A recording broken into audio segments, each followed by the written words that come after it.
It's the kind of 3 simple steps just to plan for 2025 to not necessarily focus on, okay, we went up 25% in revenue. What story does that really tell? You have to be realistic to say, like, what are you going to do to get there? And the next step is going to be defining next year's kind of big picture. Everybody has these same struggles. Because the more data that you have to plan for, the better. The third part of this is really to plan for agility and try to keep things simple. Keep it simple, stupid.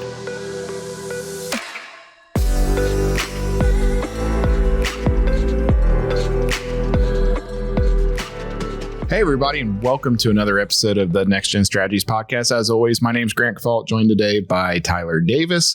And we have a really cool episode today that, as we're coming up here on the end of the year, that we want to talk a little bit about some things to be considering and really 3 different simple steps to kind of look at what happened when the year was going on and start evaluating for next year. So from reviewing the year to really starting to define what the big picture is going to be for next year. And then how do you start to execute those different things as a business leader? And it's the kind of 3 simple steps just to plan for 2025. And just kind of from our perspective, because we've sat through, I'm sure plenty of strategic planning sessions and things of that nature. And we've seen the pros and cons of those. So just kind of some simple, actionable stuff that you can kind of take into next year and see if it really helps your business. Yeah. So I think one of the first things that we want to talk a little bit about is kind of that first piece, right? Like reviewing the year. Mm-hmm. So again, if you're a business leader or if you're the actual owner of the business, like before you can start planning for what you want to do next year and start doing those goals, like you have to see like, what did you do well this year and what are some different things that, you should start considering? Yeah. Now's the perfect time for some reflection because I'm sure you had some goals for 2024. Mm-hmm. So now you can take a look back and see, okay, what were the wins? What were the losses? What happened that was unexpected? And kind of jot those out because I think that's going to be helpful for moving forward because you're going to learn some things. You can even look back, okay, what was it 2 years ago or 3 years ago? Because the more data that you have to plan for, the better. Mm-hmm.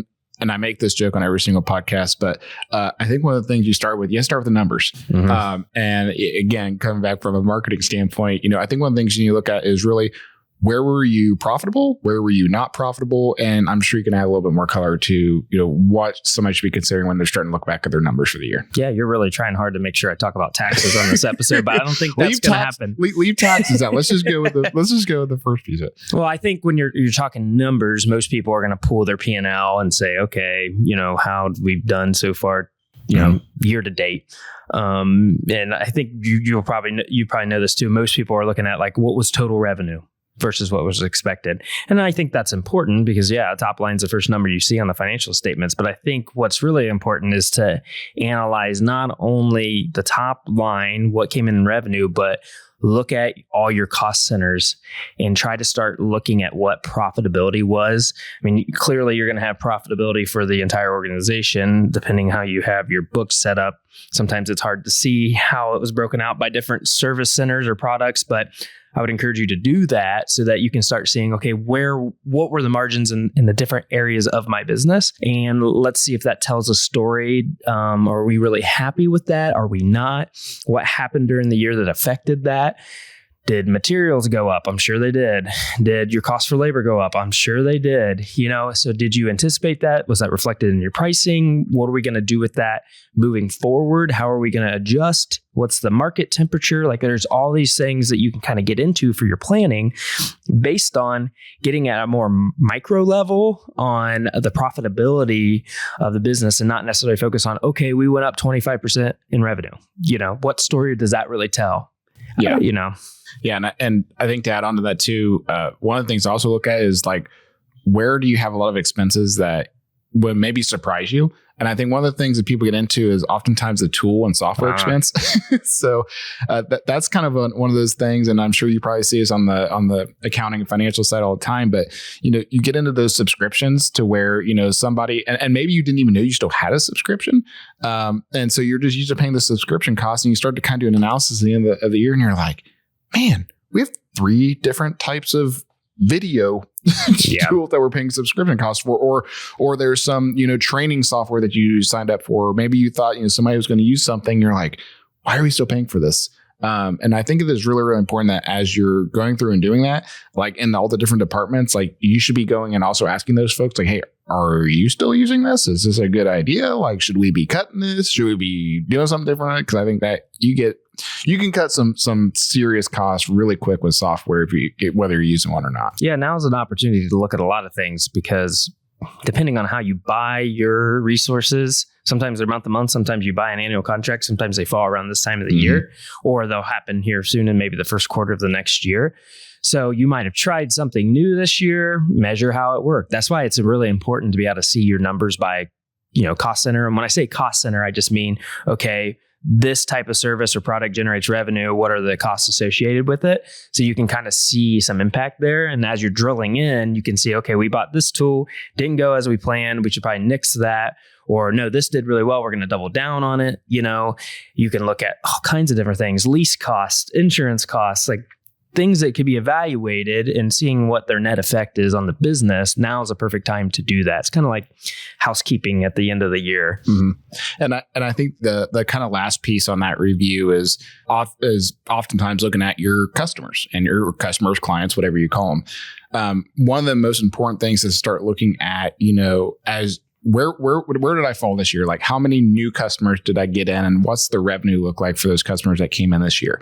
Again, top line revenue as well as bottom line revenue and start looking at not just the numbers piece of the revenue, but also what's the operations impact that often is happening with these customers. A lot of times people they'll get really tuned into like, oh my gosh, like, we have all this money coming from this new customer. But what they also don't realize is that there sometimes is an operational burden to that that is not necessarily being realized. And so, are you potentially losing money or sacrificing something for a higher revenue customer that doesn't necessarily net out in the bottom? Same thing for some of those, you probably have legacy customers and a lot of times, they may have been working with you for 5, 10, 15 years. And you start looking at like, man, like we like working with these guys, but boy, we're seeing all this opportunity coming from new customers. Now it's like, do we need to raise our prices on existing customers? Do we need to have some more conversations around like, hey, maybe you're no longer a good fit for where we are operationally? Because businesses change, and you can maybe speak to this too, but businesses change so often now that it's like, you might have somebody who you worked with for forever and now they're not necessarily the same. The service isn't the same fit. The pricing isn't the same fit. What you're doing people and operations wise may not necessarily fit this customer anymore. So you need to kind of figure out like, how do we adjust for that or bring that customer up to a different level or change the price. But that can be a big issue. Well, I'm going to call that, it's optimization. And I know we've talked about this before, but one of the easiest and fastest ways to enhance how much profit margin you're making or grow in a very meaningful way that impacts you is to look at what you're currently doing and who you're selling to now. And if that's fully optimized, are the cost optimized? Are the targets that we're selling to optimized? Like you said, you may have broken into a new segment of customers that are much more profitable than your legacy customers. So, rather than just saying the only way to take this business to the next level is to continue adding sales, you're looking at what you already have and finding ways to, trying to squeeze all the juice out of that. And that's really important. I think it was in our scaling episodes for scaling a business, because if you forget about that, it just like clogs up the lines of your business and can make things very challenging. So there's a lot of times there's room right there with what you have now. And it's a good time to think about that and plan and maybe make some goals around it for the next year. Yeah. And one more thing to add to that point. So you might have folks that have been working on a lot of these legacy businesses, and all of a sudden you've got all this new business coming in. You're like, boy, if I took that exact same amount of time that they're spending with those existing customers and I put them on this new customer that we just got, they could grow that account 3x what the current customer is. And I'm not sitting here saying go fire all of your legacy customers or go anything like that.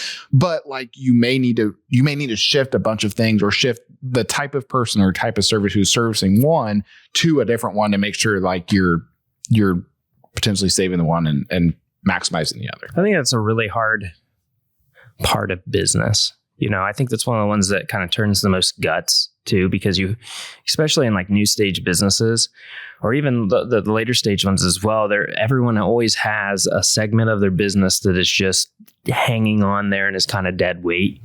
But you have relationships built into that. You have good faith into those. Yep. And it's really, really hard to make the executive decision to move a different path.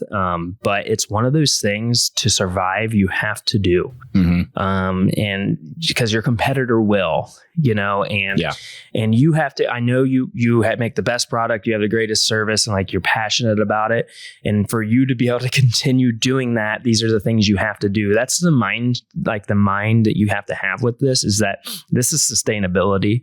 And if you want to be able to continue doing great things for the people that you serve, you have to make hard decisions like that to protect the integrity of your business. Yeah. I just know that one's having conversations with me. It's hard. Yep. Yep. And I think too, like that also goes back, and before we kind of jump to the second step here, that also goes back to too of why you should always be developing those relationships. Because if you get to that point where you're like, man, like it just doesn't make business sense to continue to serve this person, but you've got a great relationship with them.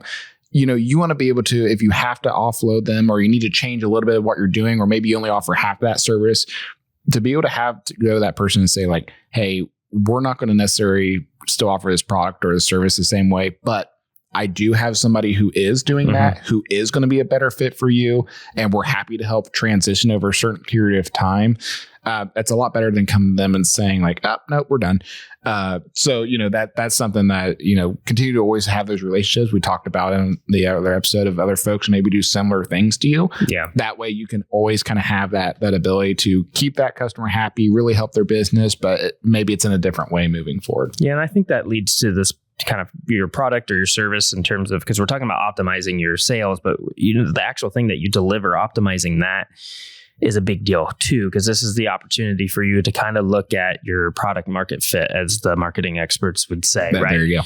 And from my seat, I say, okay, I want to analyze cost centers to see if pricing's right. Because one of the biggest things people have issues with is their pricing's not right. Their pricing's not set to deliver the results that they need. So they think they just need to continue to sell more. So there's a good opportunity here to look at all the cost centers and say, hey, we came out with this new thing or this existing thing that we have, and we got to bump pricing one direction or the other to be competitive or make the margins that we need to do. And I know there's some other things with that you probably know from how it's marketed, but that's kind of what I want to talk about as it led into this, is being able to kind of dive into the different centers of your business gives you the ability to make those adjustments. Yeah, no, for sure. That product market fit is really, really important. And teaser, we're going to have somebody who is going to be coming on the podcast very soon, who's going to talk all about product market fit. So I don't want to steal their thunder too much, but it's just really, really important to look at the features of your product, the benefits of your product. Did you meet those goals for those current customers? What kind of feedback have you gotten from them? Right. So if you're doing, there's a great time of year to do surveys. And really get that customer feedback as well, because you may hear back from them. You want to hear bad, honestly. You want to hear some of the things like, what could we done better? How could we improve, whether it was service, whether it was pricing, quality, deliverability, because those things will start to inform where, as you're saying, those sales goals next year. And we'll talk a little bit more about how to use marketing to get to those sales goals next year. Well, though that feedback piece of it is what's going to ultimately inform you on your marketing messaging and things like that moving forward next year too. Yeah. And I think that's a good wrap on like step one, right, of our 3-step method here, is reviewing the year that you're in now. And the next step is going to be defining next year's kind of big picture. Like we're kind of zooming out and saying, okay, knowing what we know now, what do we want out of next year? And starting to build that out. Yeah. That is so important to have that retrospective. Looking for the next year, like you got to set those goals. Like, and I didn't make this up. I've heard this from multiple different people, but you got to have those SMART goals, right? The specific, measurable, attainable, relevant, and timely goals. There you go. So you got to make sure you've got those goals in place. I'm like, you came up with that on the fly. I don't even know what that is. No. So set those SMART goals, right? And that's something that's really, really important. And again, that's from the organization standpoint, but also making sure that, you've got those set by department as well. Yeah, no, I was just going to say, the KPI accounting dude, right? this is if you have not broken out your financials by service line or product line and doing cost of goods sold or cost of sales appropriately, like this is the perfect opportunity to get that set up for next year, so that now you actually have specific and measurable outcomes that you can benchmark against the high level goals that you have. Because like anybody can, I'm sure you've done this, we've all done this. You set this goal, and there's actually no way to evaluate said goal, and the year just happens. And like without any intent, are these things going to happen by, just natural, selection, if you want to call it? Like, no, if you actually, I think I've heard of it this way before, is you get what you measure, right? So if you're actually able to measure it, and that starts kind of, infiltrating through your organization, then you're going to start to see the impact of that, because your people are kind of shifting to the measurement. So there's a lot of, a bazillion different ways you can do that with numbers. But there's other things too, in terms of measurable outcomes. I don't know if you have anything on that. I know marketing sometimes is numbers, sometimes it's not. Is it how people like a sentiment about, your business, Yeah. Well, I think that the first thing is that if you can set those top line goals, what is the sales goal that you want to have for your organization next year? And then what are the profitability? Like what do you want to make off of those sales? I think if you start there, that will kind of drive the things that you're doing from a marketing and sales standpoint for sure. So like if you're as a business, like set those goals, and they may be aggressive. Like they may be like, hey, I want to grow 25 to 50% next year. That's great. That's fine. Doesn't mean, but you have to be realistic to say like, okay, like what are you going to do to get there? And you have to, because it takes money to make money, and you need to make sure that you're deploying the right capital in order to get to those goals. And, one of the things to be considerate too is, if you've grown a certain pace over the last 5 to 10 years as a business, or maybe the last 2 or 3 years, like if you're making a big jump and, going into 2025, like you got to do something a lot different from an operations or marketing and sales standpoint in order to hit that. Yeah. Like, you can't just come up with a number. Yeah, like you say, we want to grow this percent.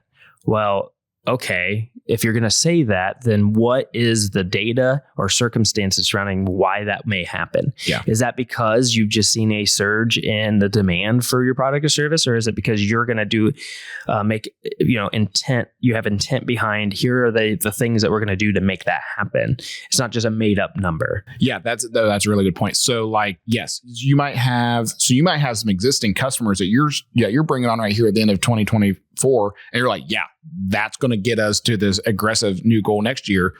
That still means, okay, I got to do everything operationally. Maybe I'm not investing a lot of money in marketing and sales, but I'm doing everything to service these big customers, that I'm going to deploy more training, more software, more people, whatever those things are. But then it also might be, to your point, it might be a demand thing.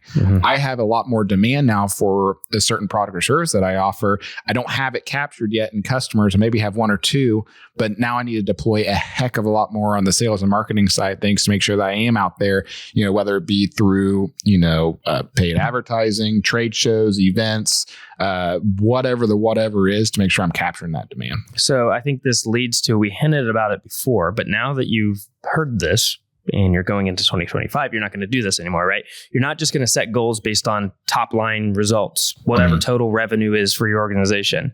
Like what we're saying is your goals are certainly you can have top line, but at the same time, you have to have, how does that translate to bottom line? Because we've talked about this before.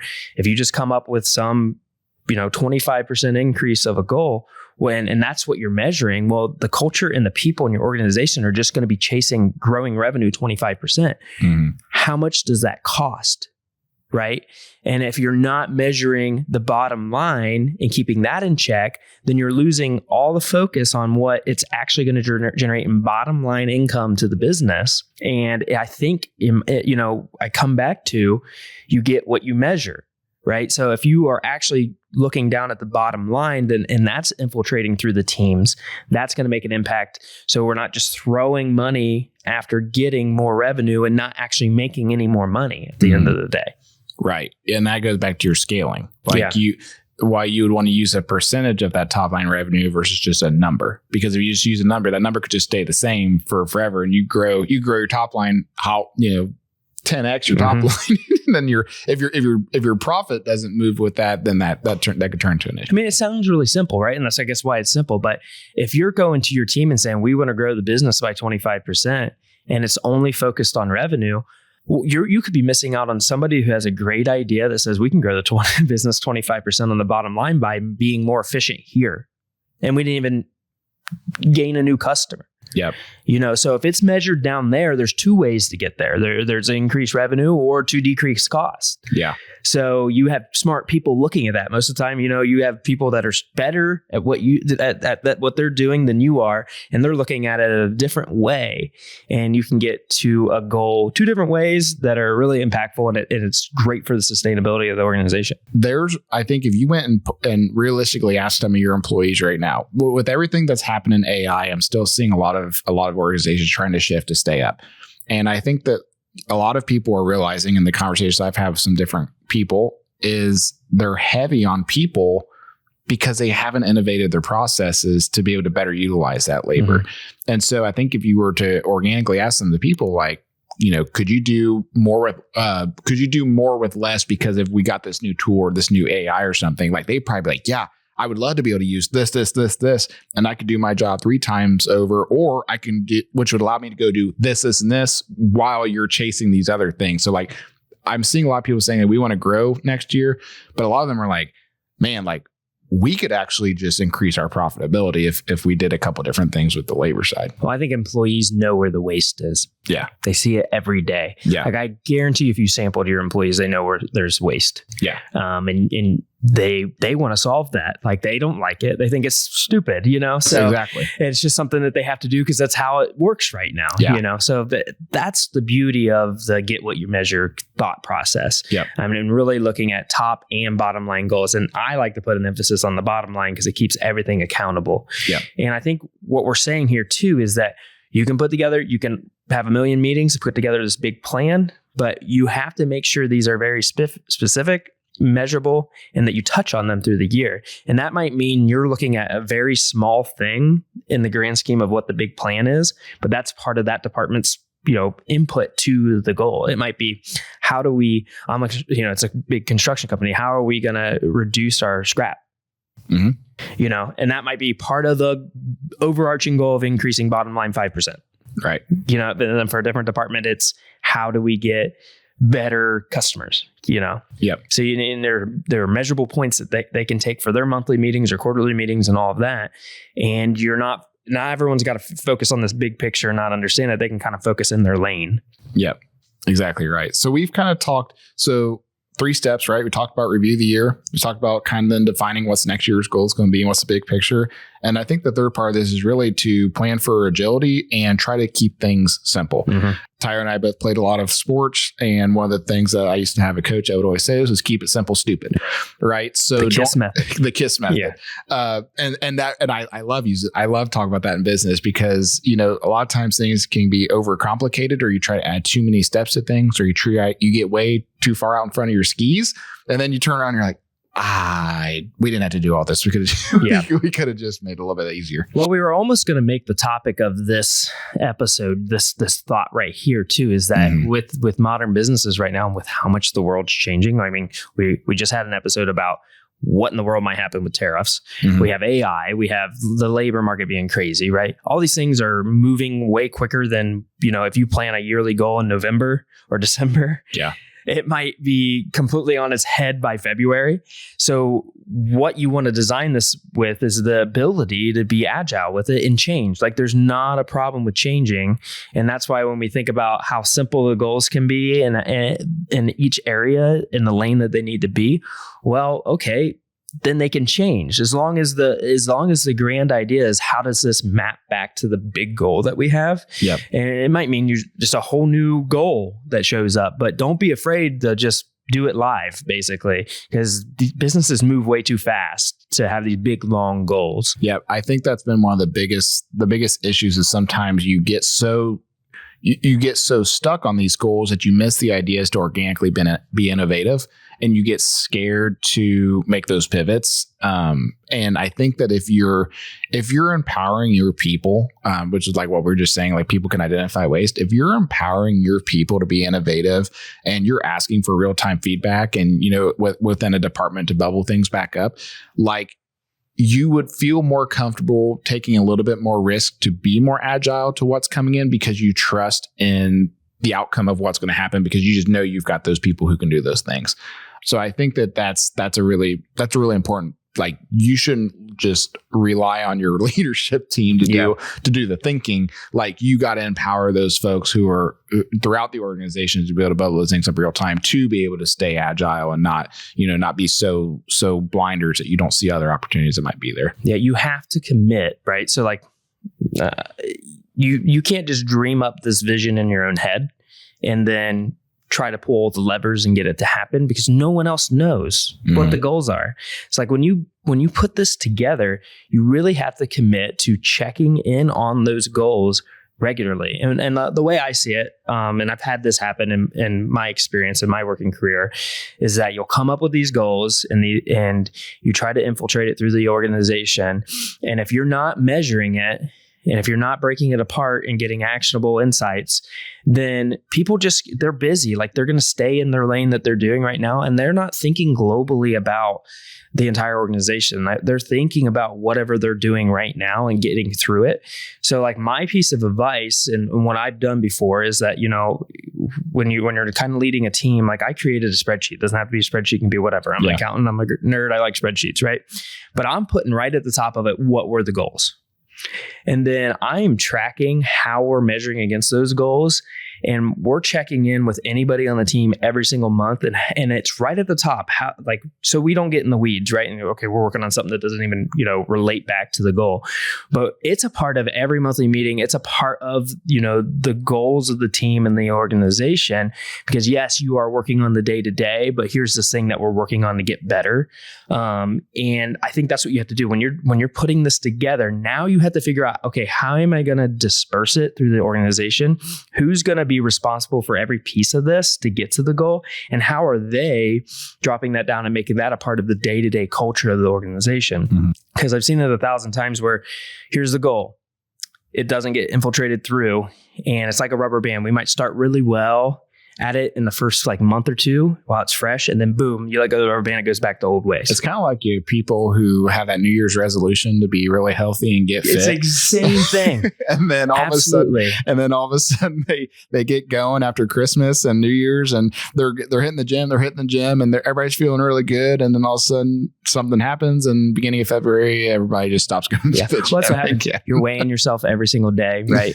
You're checking in, doing that, counting your calories, all that fun stuff, and then one day you're like, oh, I don't have to just weigh in. It's not that big of a deal. I don't need to measure it. Then 5 days goes by and you're not checking in. Then you're slacking on your logging your calories and you're eating. And it's the same thing in business, right? Because once you stop measuring it, we have a short-term memory. It goes right back and we got big problems we got to work on. And, and it has to be consistent in there. And I've seen that. That's the only way I found it to be successful, to say, I got a goal right now to hit it. Even if it seems redundant, we're measuring it all the way through the year. Yep. And that's the biggest piece of advice I can give, especially when you're sitting in leadership and you're not in the day-to-day. You got to find how it can get down to them in a very, very simple way. Like the construction company, the goal for the framers is to figure out how they're going to buy material and reduce waste, right? There's ways to do that. And that might save on XYZ. That's the goal that wraps way back up to we're saving, 5% in our cost of materials. Got to be thinking about how you translate your big goals down on a micro level to the way it makes sense to the ground level. Yep, for sure. Well, I think we covered a lot in this podcast. We covered kind of some different things to, what you need to do to review for the year.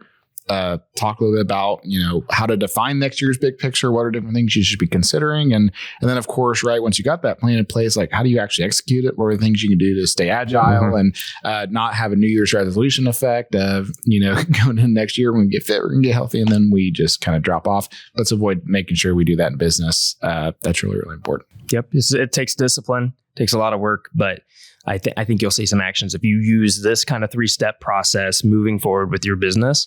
And maybe you'll let us know if it works for you.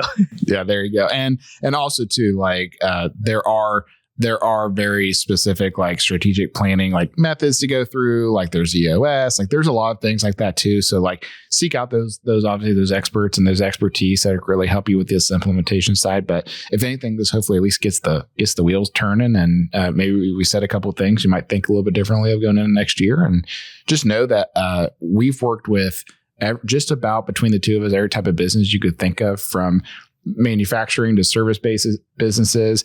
Everybody has these same struggles. It's just it's crazy how you see the same the same things. Everybody has from these nonprofits to Fortune 500s. It's the same thing. Yep. So thanks again, everybody, for joining today, and we hope to see you next time. Thanks again for joining us today on the Next Gen Strategies podcast. Be sure to follow the show on Apple Podcasts, Spotify, or wherever you get your podcasts. And if you really enjoyed it, give us a share on any of your favorite social media channels. And don't forget to leave us a review.